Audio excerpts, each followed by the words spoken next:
Χαράζω στο μυαλό μου μονοπάτια με στυλό και δύο μπίτια. Ανάθεμα θα πόνες η νύχτα.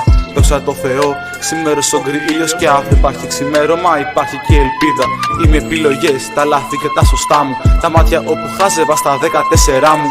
Πάγωσε το βλέμμα της Μεδούσας όπου γύρισες. Συχάθηκε το βλέμμα μου που ευτυχία μύρισε. Διότι πνιγόμουνα και πνίγομαι καθ' όλη μου τη νιώτη. Και αφού οι μπάρες στο μπαλκόνι του Σικιώτη μένουνε αθάνατες, έτσι μένουμε όλοι. Ευτέρα φτιαγμένα από μόσπυλο στην πλώρη. Τελευταία δεν φοράω φάκους επαφής, μιας και δεν θέλω επαφή με τον κόσμο που περήφανα αυτοί έχουν διαλύσει. Με έχει σκίσει διαρκώς να μην βρίσκω λύσεις. Βάζω καθημερινά στα πόδια νέες ασκήσεις. Να κρατάνε βάρος που οι ώμοι έχουν ρίξει. Βάρος που θα φύγει μόνο άμα μπάρες φτύσεις. Και άμα ποτέ φύγεις όμως πίσω δεν γυρίσεις. Το μυαλό μου δεν φτιάχτηκε να αντέχει όσα παράγει. Το κατακλείου σκέψεις γίναν ίδιες ο βαρδάρης.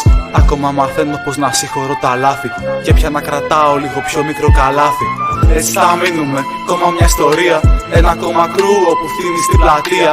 Προσπαθώ με στίχους να συγχωρώ αμαρτία. Αλλά φανταζία αδύνατο να βρω δικαιολογία. Έτσι θα μείνουμε, ακόμα μια ιστορία. Ένα ακόμα κρού όπου φτύνει στην πλατεία. Προσπαθώ με στίχους να συγχωρώ αμαρτία. Αλλά φανταζία αδύνατο να βρω δικαιολογία.